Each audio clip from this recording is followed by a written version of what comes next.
Good afternoon, everyone. And my name is SH2. It's my great honor to receive the ACI Western Medal. And first of all, I would like to thank my collaborators, Professor Leslie Sneed and Professor DYU, and also Professor A.K. Kwan, who is also my PhD advisor. So I know it's an honor not for me, but to the whole Concrete research community. And I am surprised to receive the email. I saw that it's a spam initially, and until Professor Yu forwarded me the email, and it's good news. And because I never applied for that, I applied for ACI fellow but failed. So today the topic is hooking effect on flexural behavior, strength and toughness of steel fiber reinforced concrete beams, which is also I have been working on this topic for many years, since PhD.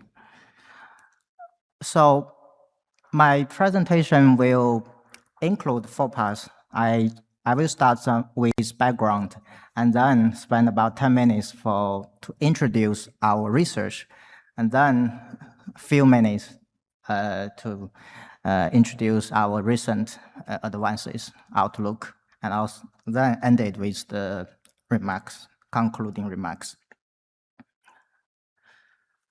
So concrete is everywhere, as you can see the beautiful structures in different countries, from highway, railway, to the marine structure, underwater structure. But concrete also has some problem, like it cracks and it has insufficient tensile strength, bounce strength, and tensile performance. And sometimes it is the fire resistance and earthquake resistance is not sufficiently high. So from ancient times, we have been adding the straw into the mud. That is the basic idea of the origin of developing fiber reinforced concrete. And we believe that fiber reinforced concrete, it has improved energy absorption, and also it has pseudo ductility, and also the higher bond strength. The bond strength of reinforcing bars in FRC. So FRC finds its application in many scenarios, like beam column joint, concrete stage, tunnel, floor, and some earthquake or fire resistant structures. So that's why we believe the FRC is very important in the field of civil engineering materials.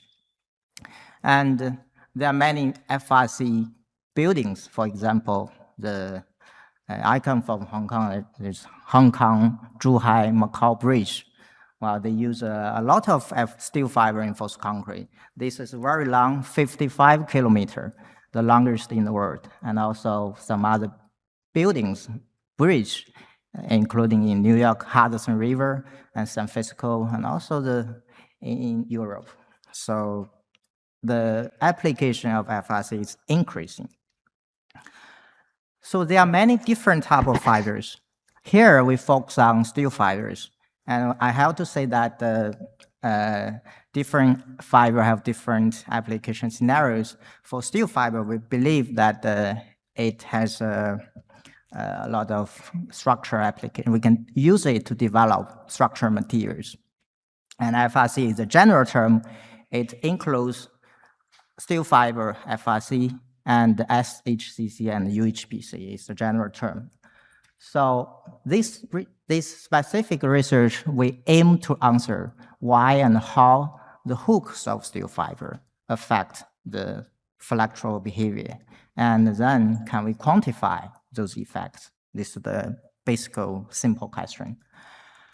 Okay, so first of all, we have a matrix design. We fix since it's control experiments, we fix all the parameters. We only have one variable, the end hook. We have 3D, 4D, 5D, which is different bands at the end of the steel fiber, just like, oh, no pointer. So, and there's a pointer right here. Use this button right here. Oh, no, don't use that button. This one right here. Oh, up, okay. So yeah, and so here is our mix design. And actually we use a volume-based design based on the, I mean, not only for this research, for all our research, we have been using volume-based concrete mix design based on the particle packing theory. But this is not the focus of this research. So I just have, if you have any other question, I can elaborate. So, so what I want to say here is the packing and the water film thickness is very fundamental for scientific design of concrete mixture. We have developed a series of concepts like water film thickness. Here is this is the typical load deflection curve of steel fiber reinforced concrete.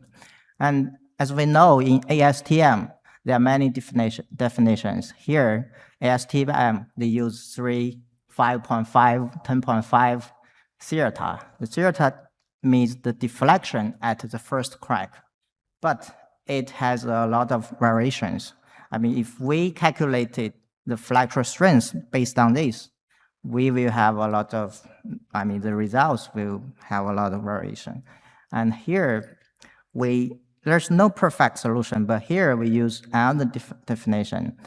The deflection up to the certain deflection to the beam length ratio, like 0.21 and 2%, and then we can calculate. And then we can obtain more consistent or more reliable results. So we try, as I mentioned, we try 4 different type of fibers with different hooks at increasing fiber volume from 0 to 2% at steps of 0.5%. And then here is the results of the load deflection curve. At low fiber volume, as we can see that when the load reaches a peak, suddenly it drops very fast. And if we further increase the fiber volume, we can see that after the first crack, the load continues to increase some hardening behavior. And from the load diffraction curve, we can also determine the first cracking strength and the flexural strength and the middle span deflection. That's why I said you can see the deflection and also the first cracking strength is not very, it has a lot of variation. That's why we choose this, the other definition of flexural toughness. And now we have the flexural performance results. We also derive the flexural toughness, the area underneath the load diffraction curve. So I summarize here. So toughness 0.2%, well, it has some fluctuation, but when we increase, it becomes more, the trend becomes clear. And now, so we have the results. Now we are thinking about how to quantify and how to model the results, maybe based on the fiber factor, because as we know, if we look at the literature, there are many people are using the traditional fiber factor, for example, the fiber volume multiplied by aspect ratio. But it has been widely used in literature, but it has a serious problem, drawback. For example, if we have the 2 different type of fibers, same aspect ratio, but different size, we will have exactly the same fiber factor, the value, but the performance of them are definitely different. So this is something we need to address. So that's why we try many different combinations, and based on the theory, based on the regression analysis. And then in the end, we found that NL3 seems a good fiber factor. N is the number of fibers per cubic meter of concrete mixture. So interestingly, it has a physical meaning that when we compress the fiber into a certain volume, we stack them together, then the NL3 is actually represents the degree of fiber entanglement, which is the fiber, we can say the fiber number in density. So based on that, we did some modeling. And before we go into the modeling, I want to mention that if we do some mathematical transformation, that the NL3 is proportional to the fiber volume multiplied by aspect ratio squared. But they are not the same because there are some information missing from the transformation mathematically. But I will not go to the detail. So for the steel fiber reinforced concrete hook, so we need to include the hooking effect into the fiber factor.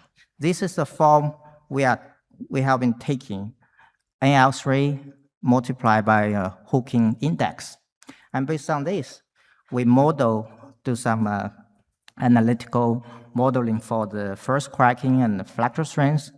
And you can see that there's a good agreement with the testing results. And the interesting part is, if you have a look at the hooking index, you can see for the straight fiber, the ST is straight, we assume that there's no hooking effect. And 0.3, 1.3, 1.6, 2.1 for different D. They are the same for different attributes like flexural toughness and first cracking strength and flexural toughness. You can see from the values here. But I mean, so it's empirical, but as we know, even the flexural strength equation is also empirical. So if we want to understand more about the constitutional behavior, we need to do some final element maybe. So I summarize the hooking effect here. Different fibers increasing hooking index, and the toughness will increase by, it's not percent, it's about times. For example, 5D increased by 100, up to 120 times, which is much higher than the plain concrete. That's why we advocate it. So yeah, this is the mechanism. So increased mechanical anchorage in part due to the more pulleys acting at the plastic hinge, and also in part due to the energy for strengthening the fiber. So that ultimately transformed into the improved flexural strength. Okay, I will take the last minutes to show because this is the research done many years ago. And we have some recent advances. I spent 1 or 2 minutes. So first, we are thinking about how to improve the performance of FRC. So one of the strategies we use self-pre-stressing method, like we use some expansion agent in the matrix and to create some circumferential stress surrounding the steel fiber. So which basically make it more difficult to pull out. So like the concrete holds the steel fiber more tightly. And this is one. And second is we are developing multiple scale steel bar, steel fiber reinforced concrete for structural applications. And before that, we need to, because some testing do not have standards yet, like pull-out test, maybe some new standard after our study. So this is so we found that the use of fibers we theoretically prove that the use of steel fibers can reduce the mean crack width by maybe 50%. The last slide is what is application of this? How can we? So we found that improved bond of steel bar in steel fiber reinforced concrete can be used for joint connection. Like in the code, it's 40 times of bar diameter. But using this FRC, we can possibly decrease that, but not to that as theoretical value. But in practice, we need to have many considerations. Okay, so this is the roadmap for our research from the material to structure. And that's it. And just some final remarks. The toughness is very important, critical for FRC design.